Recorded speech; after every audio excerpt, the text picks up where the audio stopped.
Hey guys, welcome to the LT Brings the Heat podcast. We're your hosts, Sean Laird and Adam Heisler, where we talk about baseball and sports performance.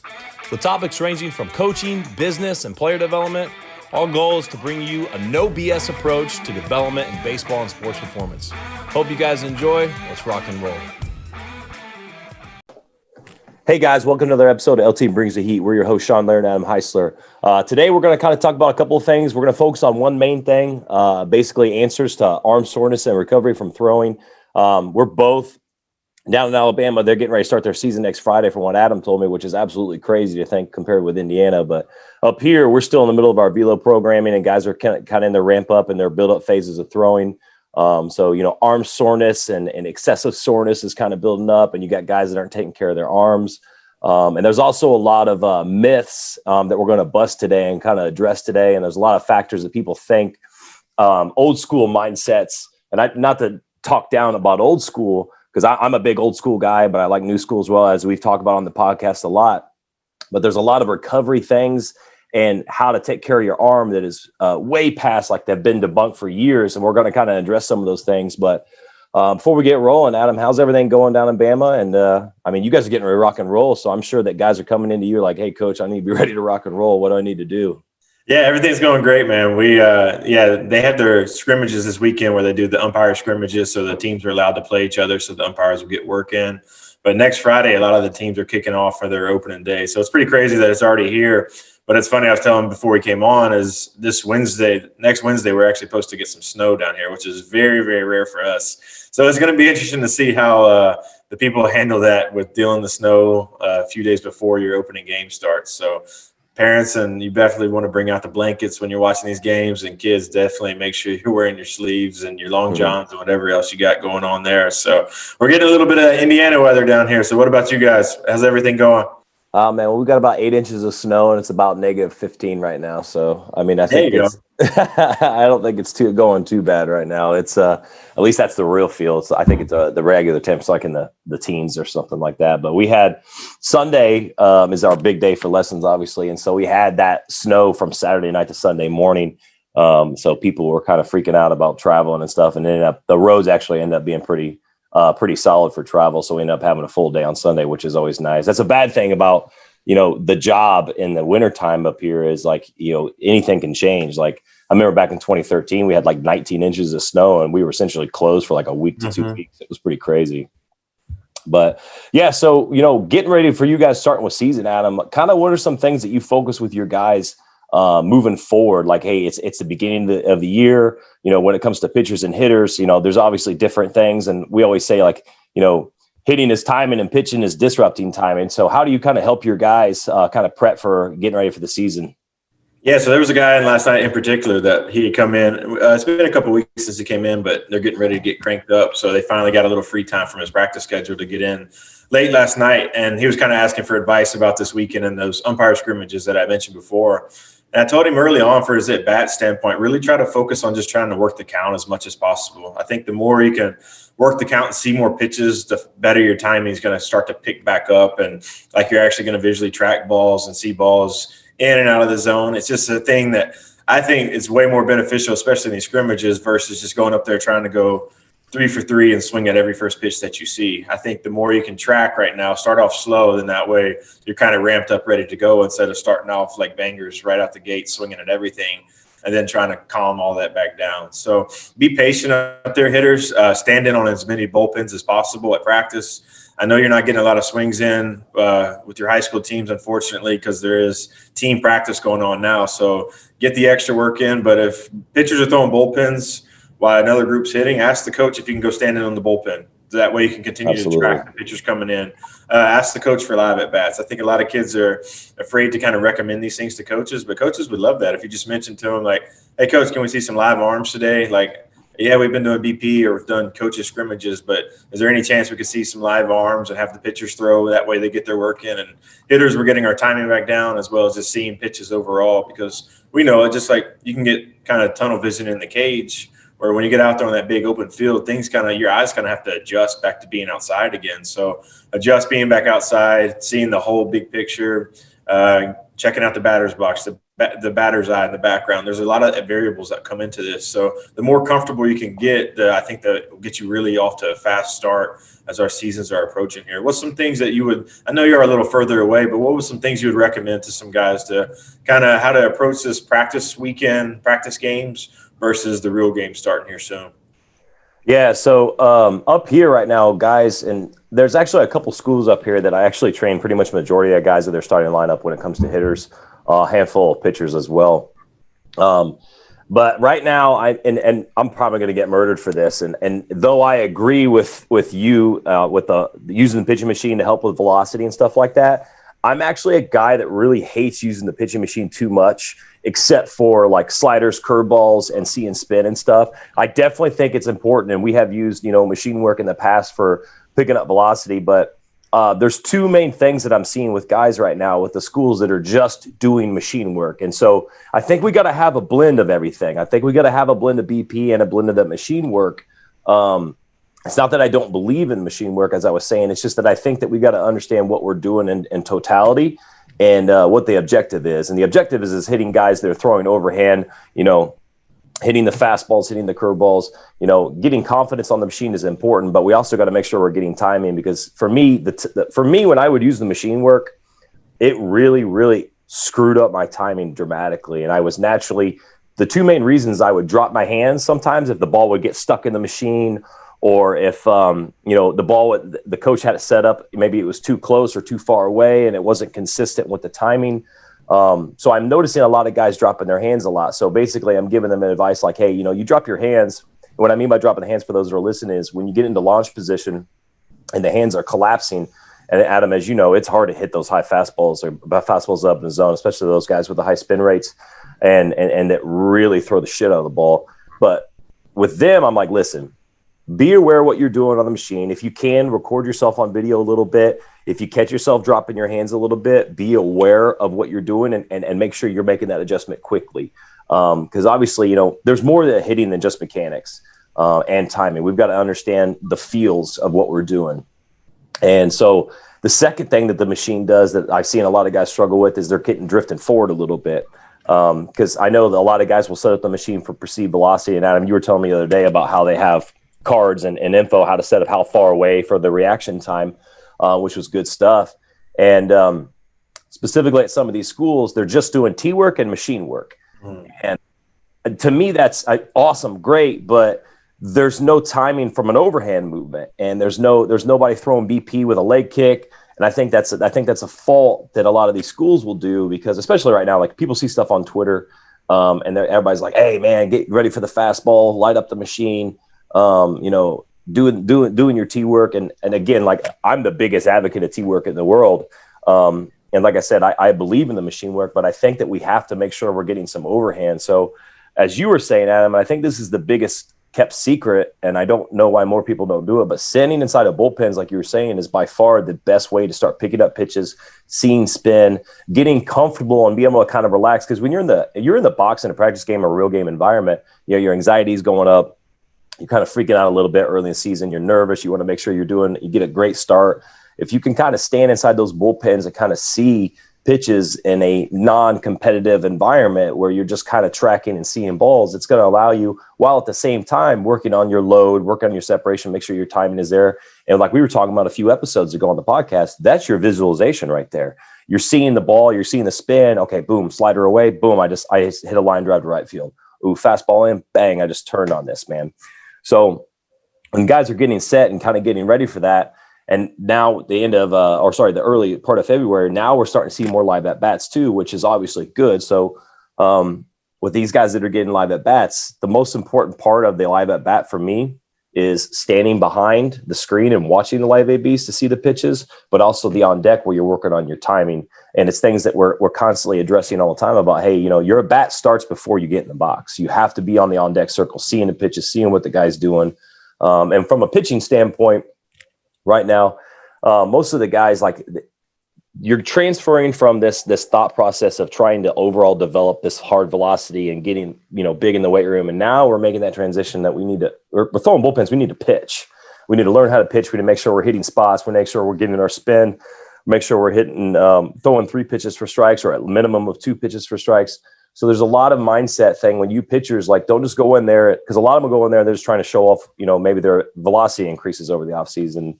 And this is important for you to kind of understand, like, hey, the mound is important. Like, flat ground stuff, I like doing flat ground stuff, but at the end of the day, doing the mound is what's going to transfer to the game. So you could throw bullpens, you have your 100% effort bullpens, and you can have some low intensity effort bullpens where you're just working on the field, getting down the mound, working on your pitches, getting on the mound as much as possible, obviously ramping up and doing it smart and doing it correctly to make sure you're not hurting your arm.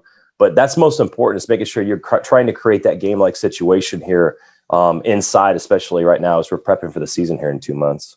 No, that's great stuff. And I'm glad that you mentioned the machine stuff, because I think it can get lost where coaches, maybe they don't like doing batting practice. So instead, they're just going to do machine every single day. And I think that is very disruptive in a hitter's timing, because you're not seeing a live arm. So I think as long as you can blend in both together, you will see the best results out of it, instead of just one every single day, what kind of machine you're facing. And number two is, like, what kind of machine is it? Because I know the machines I hit off of in high school were the dimple balls with the two big wheels. It was very hard to pick up. The timing was not at all similar to like a live at bat, where now if you kind of get a hack attack or a hack attack junior, those are probably the most popular ones out there for a reason, because you can get a good visual of the ball going in the tunnel and kind of simulate a live action. So definitely check out what machine that you're using against, and know what you're working on when you do it. So if it is breaking balls that day, it better be set up for breaking balls that are strikes. You don't want to sit there and set up a nasty breaking ball that is disgusting and it breaks down in the dirt, and you swing at it and you can't ever hit it, because you're not going to hit that in the game either. So don't even try to train for it. So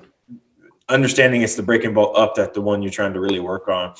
From a pitcher standpoint, I pitched a little bit in high school, but never after that. But what I would really focus on in these scrimmages or your first live against the hitters, like in practice right now, is work both wind up and stretch. I don't care if guys get on base right now. I'm trying to simulate the game as much as possible. I don't care if I strike everybody out when I'm up there. I want to work.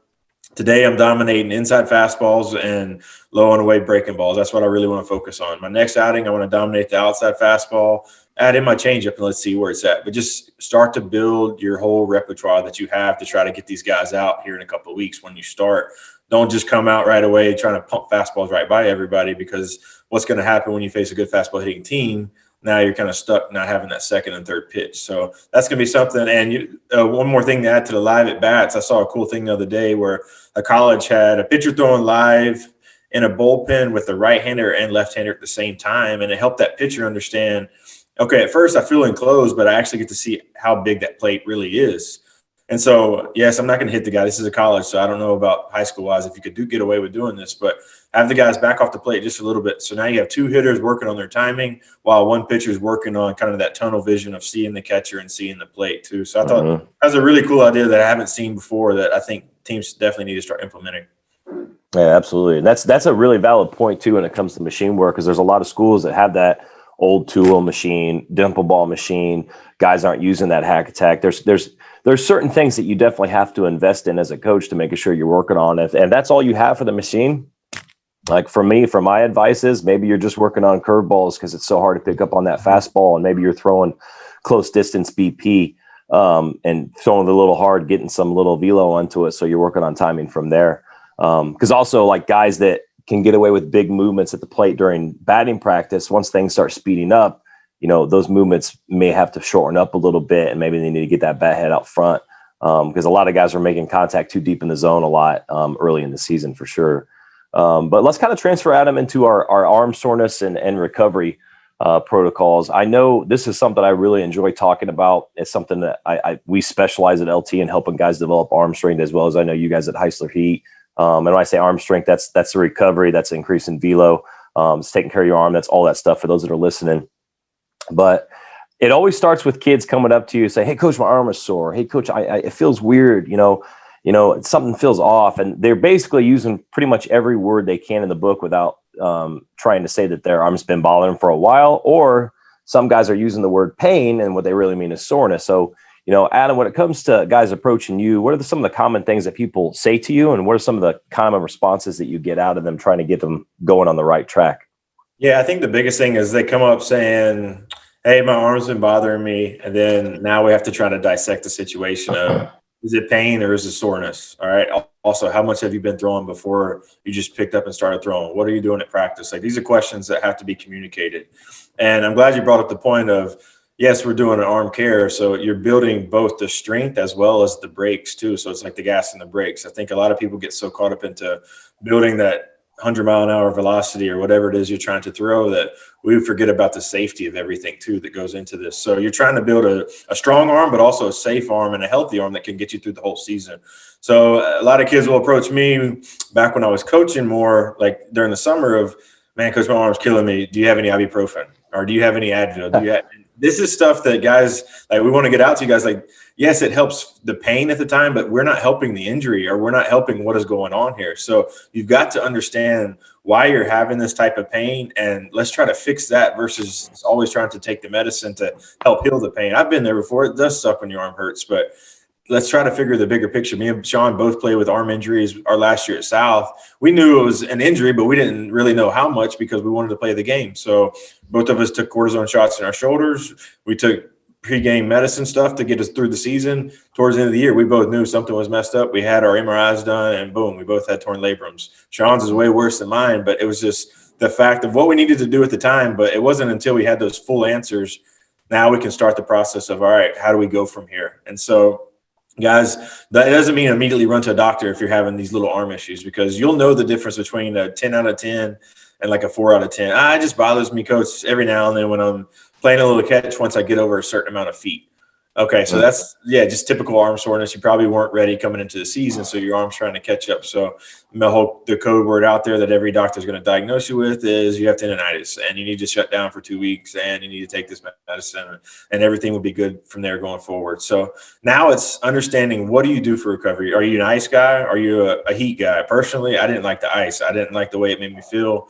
I would just stay with heat only. It changes for everybody. Our White Sox organization rule, everybody had to ice. As soon as pitchers came out of the game, they went straight to the ice. Some other organizations do stuff totally different. It's just whatever, I guess, that team is believing in. So now you're the athlete. You know what works best for you. Now let's go with it. You can do research on everything out there, where there's going to be some people that swear by ice and some that swear not to use ice and use heat. So whatever works best for you and whatever you feel most comfortable with.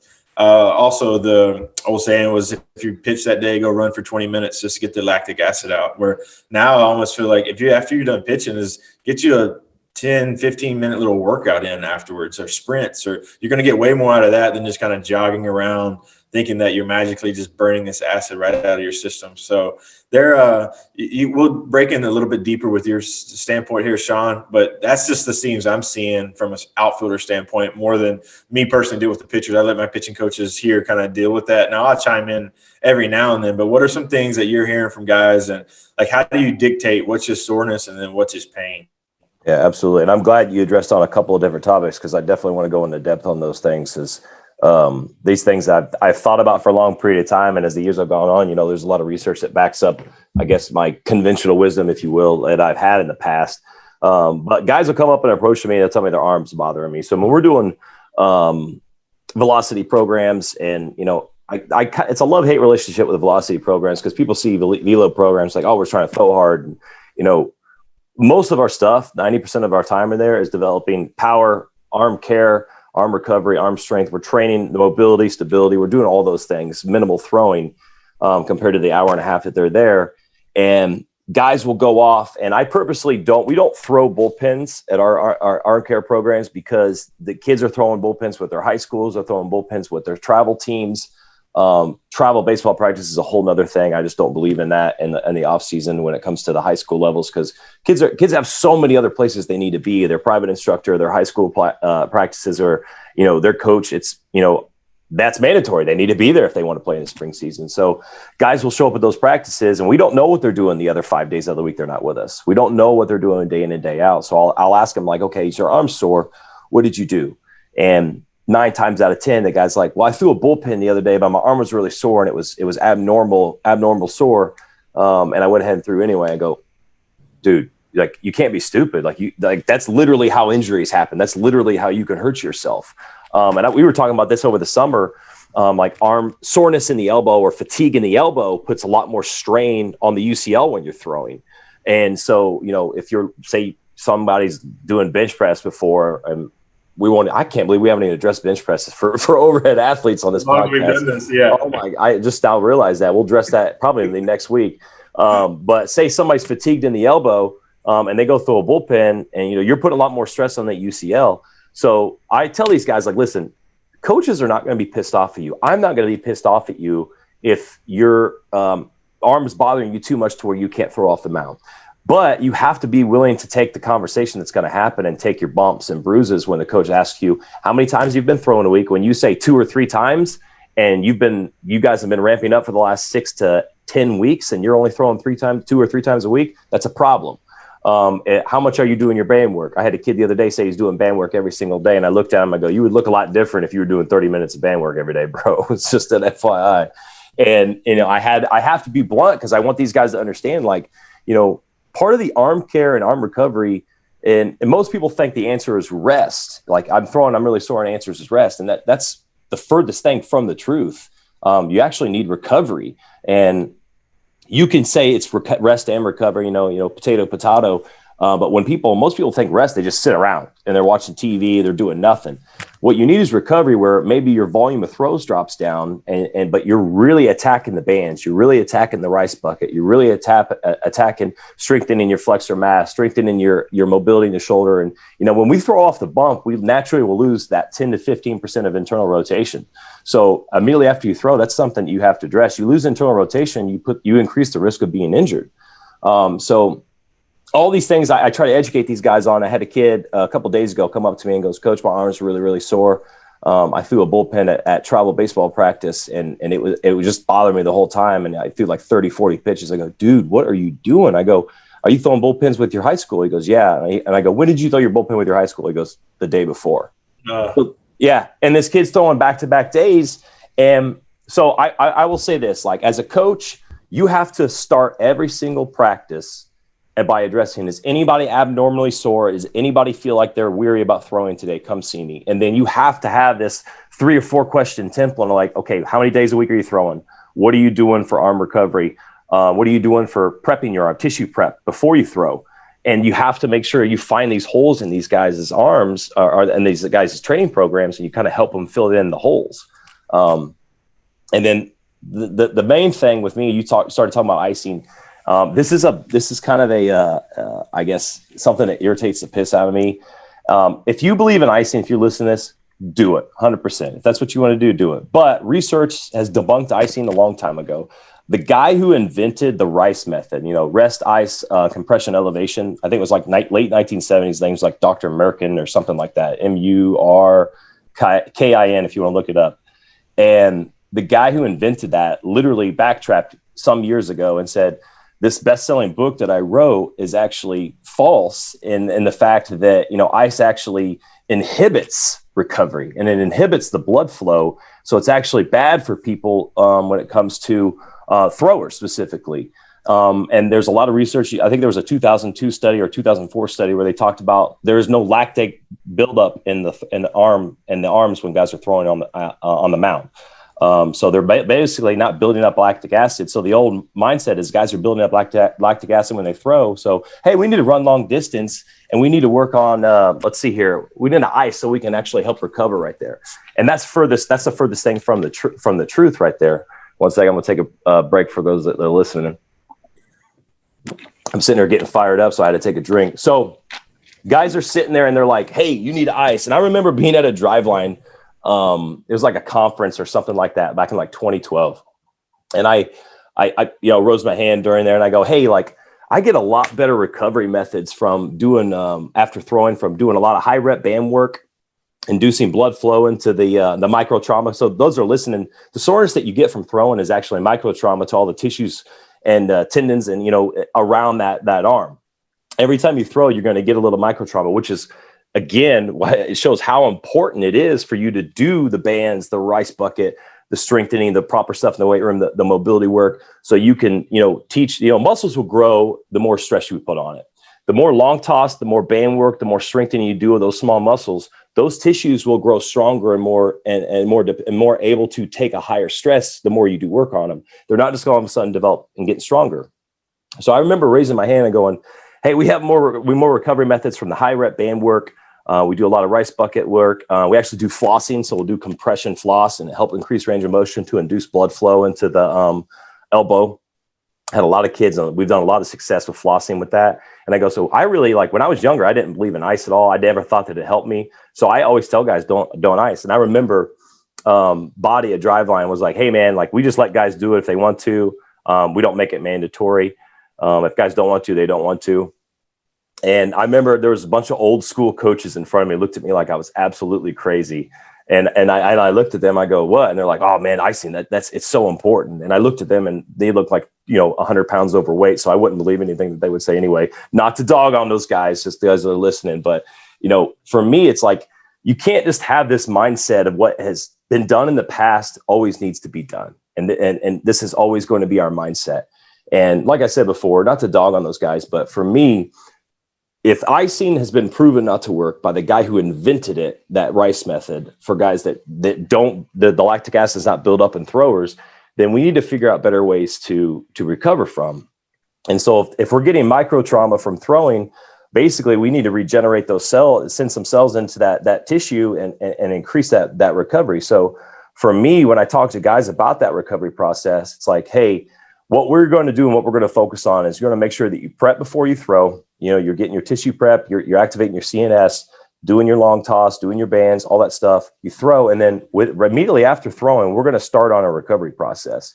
And it's the same thing we do in our velocity programs. Is we'll work in the back. We'll do a circuit of literally like 30 different exercises at times. They're variations of the same, 6 to 8 exercises, and we'll do recovery for 20 minutes after we throw every single time. And I give these guys handouts of what they should be doing when they're on their own. And that's the thing about, this conventional wisdom about, hey, we need to ice. Okay, we're gonna do some long distance running, and I think that's a great thing that we need to talk about next.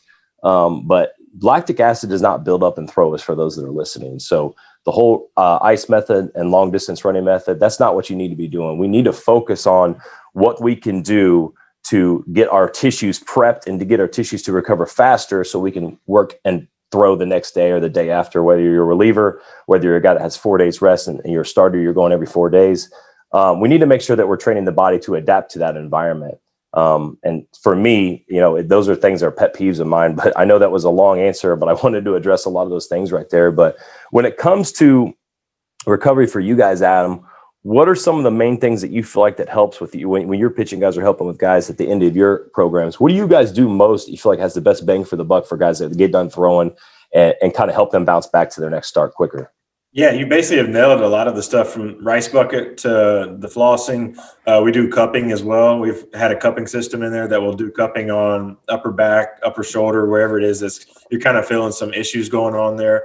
The foam roll, the band work, just all the recovery stuff that looks like a workout, that's actually where your recovery is coming from. And so we have no ice at the facility. We don't have any ice going on. Like, nobody goes and gets some and then brings it back up there. So that is our recovery process. We'll go out, we'll run sprints, we'll do broad jumps, vertical jumps, whatever it is, just explosive type of movements, get them a good workout in, and then they're finished for the day from their throwing standpoint. So it's not this whole elaborated system of, when I throw a live bullpen this day, this is what I need to do. They kind of already know exactly what their routine's going to be after they're done throwing. And I think it all goes back to, I don't think a lot of people have either done the research or they just don't know about this stuff. So I'd be very interested to see how many high schoolers are having their high school coaches basically tell them as soon as they come off the pitcher's mound of, hey, go grab some ice from the concession stand, just sit here and watch the rest of the game. And then after the game, make sure you get your 16 pulls in, and there you go. You're done for the whole time. And I think if you approach them about, let's get away with the ice, let's have a plan of bands, explosive workout, rice bucket, even cupping, flossing, they'd be more welcome and opening to it. I think it's just something new out there. And if you prove, like this guy that wrote this book basically came back saying what he wrote was not correct, then, oh man, well, maybe we should try something different. And I think guys would see a great result out of it. I mean, there were some guys I played with in pro ball that literally as soon as they got done, they ran straight to the ice, and like that was it. And looking back at them, they never got better. That was their routine of, I'm always going to hurt. It's just the way it is. I'm going to pop me 3 Advil, and then I'm going to go out there, pitch, and then I'm going to run straight to the ice because that's what's healing this thing. So now let's look at, why are you hurting? Is it because, like, maybe there's a mechanical fall of the way you throw? and that's what's causing your arm to hurt. Let's try to fix that right away, because I think that's one of the big things that's kind of hitting behind all this is I don't think a lot of kids these days are getting taught how to throw and properly throw. I know, like, coming up, I don't really remember anybody like teaching me. I think everybody just assumes like, hey, here's the ball, chunk it. And I mean, I remember there was a picture at one time, I think I was in high school, like throwing the guy out from the outfield, and like my arm was directly like way back reaching for it, and looking back, I'm like, no wonder I had labor later down the line. Like, this is not a proper way to throw, but nobody taught me or anything, because they always had a good arm. So they're, hey, yep, just keep doing what you're doing. Looking back now, I'm like, gosh, if I would have just looked at that and maybe made some mechanical adjustments, cleaned up an arm path, and also did the before and afters with the band. I'll never forget, after the surgery, meeting with the PT, and we both had the same PT, and Bob Fleming here in Mobile is awesome at what he does. And he gives you a workout before you throw. And it was the first time I ever had that. And I'm like, what is this band? What is this sprint? What is this? And he's like, you have to be breaking a sweat by the time you pick up the baseball. Looking back now, when we were playing at South, like, I was one of the ones that I got warm in 7 minutes. And I'm like, let's roll. Like, I'm good. Let's take in and out, as opposed to this whole process. So when I was coming back doing my rehab and training to get ready for the White Sox organization, I remember a couple of the guys that were still on the team were like, dude, what are you doing? Like, let's just play catch. And I'm like, no, I've got to do this 30 minutes before I play catch. And they looked at me like I was stupid. And I tried to explain to them why this is so important, but it was the same thing. Nobody had ever talked to us about it. And so I know it's kind of getting away from the answer there, but I think there's so much more to the picture of always just doing the same thing of the ibuprofen or the Advil and the ice, and then doing the long poles, because you're not going to see any benefits. It's just, you're going to continue to deal with this pain for a long time, for the rest of your career, probably, until maybe an injury, like a surgery or something, does happen. Yep. And those are really valid points. And that's another thing to address, is like, why is this soreness happen? Like you said, there's multiple reasons this could happen. Like, and you said the mechanical part of the process is a very huge and integral part of the process. Like, if your mechanics are off, you're going to have excessive soreness. You're going to be putting strain on areas that shouldn't be getting as much strain as they are. You have a timing issue. Maybe the arm's dragging behind. The weakest link is going to break when that is happening. And a lot of times with baseball players, it's the elbow and it's the shoulder that usually happens. Sometimes it's the low back. There's a lot of low back injuries in baseball. It could be your stamina and your speed endurance. Like, are you able to throw right now? Like, if you're only throwing 2 or 3 times a week, and 2 of those times you're throwing max effort bullpens, that's a valid reason why your arm is hurting or your arm is bothering you. There's biomechanical reasons. There's so many reasons that factor into this. And as a player, you can control so much by just having a routine and understanding the plan. And if you don't have that plan in this day and age, you need to be asking your coaches, hey, what is my plan? And as coaches, like, when I hear guys talk about development, and I hear that word all the time, and I hear development. I hear it in the Bulls organization, and some of those guys don't know shit about development. I like where their mindset is. I hear it from coaches, these are things I see. We're all about development, and their warm up is 60 seconds long and stretching and mobility work, activation before they start throwing. Okay. They don't start bands until they actually get on the field. When in rally, they should be starting their band work before the game is over in front during summer ball. You get coaches talking about development, and they're not addressing, like, hey, what are you doing? And I know there's coaches, and these kids are getting, lessons from their private coach. They're getting travel ball advice. They're getting their high school advice. But you have to ask these questions. You have to have a template, like, hey, here's our program. Okay. If you have a routine, we'll work together and make sure that routine is yours, and you're following some stuff that we know is absolutely better. Because I get guys in the summer that have, in routines with people that with certain instructors. And I say, hey, that's great, dude, but I'm going to tell you something that's worked for a long period of time that has helped guys with velocity, and you can throw this in your routine as well. And we got guys that don't know anything. And so they basically follow the routine down to the T. And part of that routine, like you were saying, is like, the sprint work, the explosive work. Like, we train that pitchers are in the phosphagen energy system. If we're training long distance running, and a lot of guys will advocate that, we're not training in the same energy system as guys who are on the bump, and being able to repeat the same delivery and being able to repeat explosive delivery over and over. So guys that have this mindset, well, I really like long distance running. And then we'll go, all right, well, you're going to do sprint and sprint work combined with light jog in between. So you'll do it for 15 to 20 minutes, but you're getting your anaerobic activity in, you're getting your sprint work in, but also you're getting your light jog in, you're getting full rest before you start your sprint. So there's definitely a fine middleman that we can help those guys that feel that mindset. Like we talk about feel versus real all the time. Boxers to this day still go on long distance runs, even though all the research shows that, that explosive training would be better. If it makes them feel better, we've got to find the middle ground where that science and that feel kind of combine and help these kids develop to that next level when it comes to the physical standpoint. But the development thing really aggravates me because people say that all the time, but they don't know what that means. Another factor that affects with the recovery, nutrition and hydration part. Are you getting enough sleep? Are you just playing, video games all night? I had a kid show up for lifting on Sunday and hitting, and he said he was exhausted. I go, why are you exhausted? He goes, well, me and my buddies were just hanging around talking all night, fell asleep at 3, 4 in the morning. I go, oh geez, dude. Like, hey, I get it. Like, you want to stay up, you want to go do things. We all did that. But if you got something to do and you got goals to achieve, you got to understand that rest and recovery is going to be part of keeping yourself healthy long term. But just to harp on the development thing again, like coaches that are listening to this, like if you really truly believe in that, then focus on development. Don't rush the 10-minute warm up to 2 minutes just because you want to cover a bunt coverage for the 37th time because your guys aren't getting it. And I see that happen all the time. I mean, Adam, you and I both know that we covered things 4 or 5 hours a week that was a complete waste of time, that we already knew what was going on when we could have been doing other things to help prevent us from getting injured. And also coaches, the ones that want to condition the hell out of your players, be aware that extra conditioning. Yes. We want to weed out the weak people. But that extra conditioning can hurt your guys' recovery process at the same time.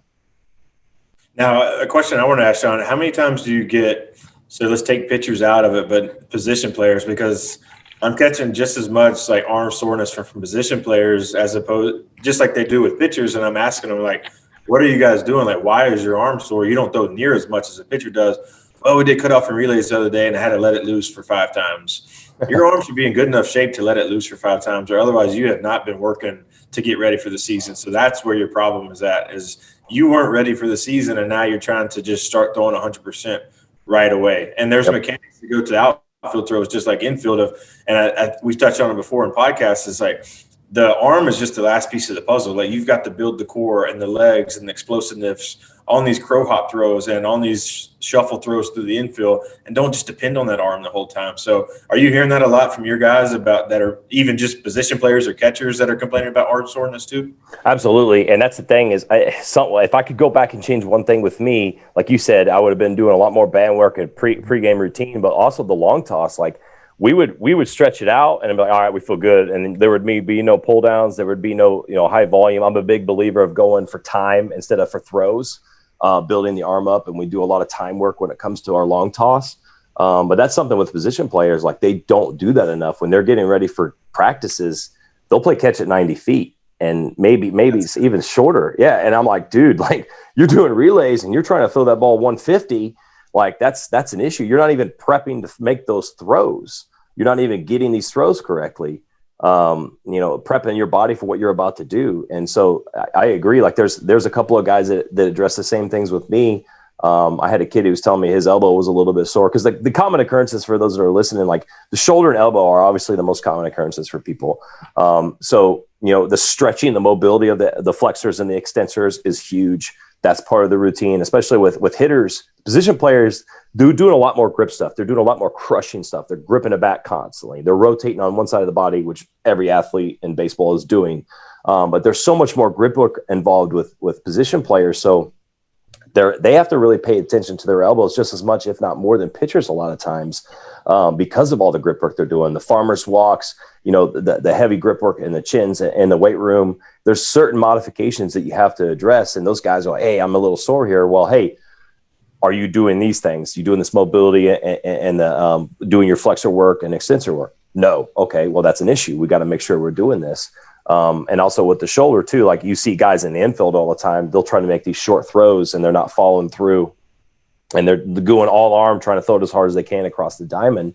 And that's going to be a problem if you're not taking care of your arm. You've got to make sure that, mechanically you're throwing the ball correctly. as we were saying before. But I will say this, the way my arm felt the absolute best it ever felt in my life, the year that I was throwing the most in my life. And it was my junior year of high school, where I was pitching all the time and I was playing shortstop all the time. And the coach did a good job. The day after I pitch, I would DH to kind of save my arm a little bit that year. But back then I didn't understand what was happening. I was like, man, my arm feels really, really, really good. And looking back on it, the volume of my throws, the long toss, and the things that I was doing was so consistent day in and day out. And I had that rest day after my heaviest day of the week. So for those that are listening, not throwing it all one day a week, I'm a big advocate of. And when you're kind of ramping up, maybe it turns into 2 days, and as you're building up to that 6 days a week throwing. But I completely didn't even realize at the time, like all that volume of throws, doing that day in and day out was building my arm up and just building this armor around my shoulder and my elbow. And so for those that are listening, like that's, as a position player, you've got to take care of your arm as well. And for a guy that, can barely throw nowadays because I didn't do the things I needed to do and I didn't train in the weight room early in my career the way I should have, I was doing things that were hurting me in the long run. Those are big, big factors that you guys got to pay attention to if you want to play for a long time.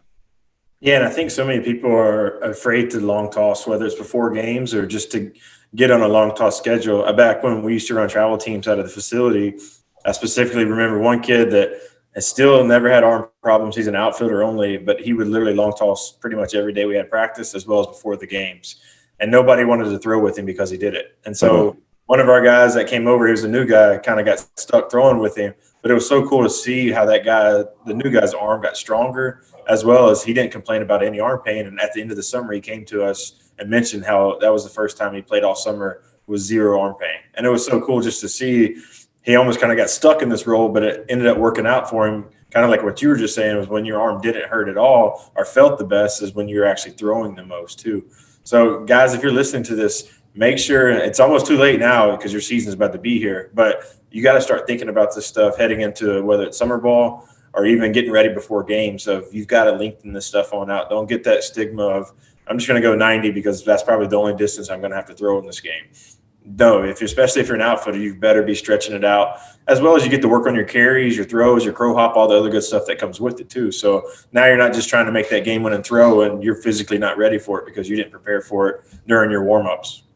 Yep, absolutely. And that's for me, and I was talking about coaches earlier, and for those that are listening and some of the coaches that may be pissed off at me already for me talking about the development stuff, I'm not dogging anybody. All I'm saying is if those are the things that you believe in, then back it up with an actual program. I have buddies that, sometimes as a head coach, it's very hard because you're trying to cover so many different topics, so many different bases. And, you kind of forget about, okay, I need to make sure I'm working on the integrity and the health of my guys' arms.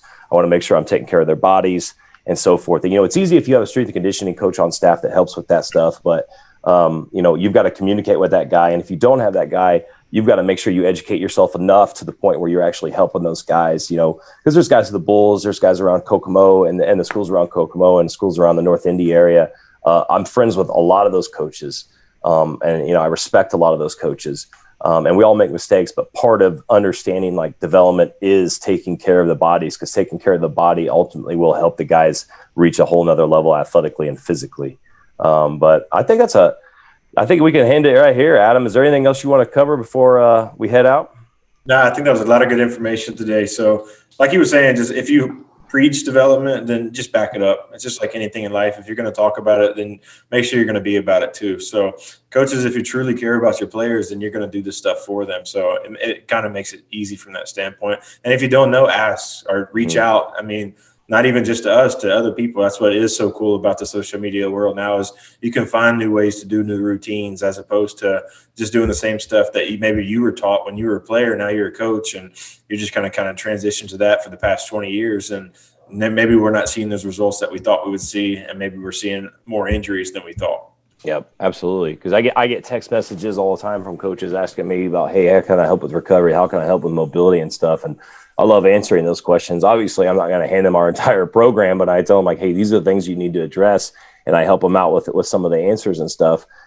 There's nothing wrong with asking for advice on certain things, we train a lot of softball players and I can teach them hitting, hit hit dingers and hit, doubles and lasers all over the place, but I can't teach pitching. I would have to talk to somebody else about softball pitching. So it's easy to ask questions as a coach.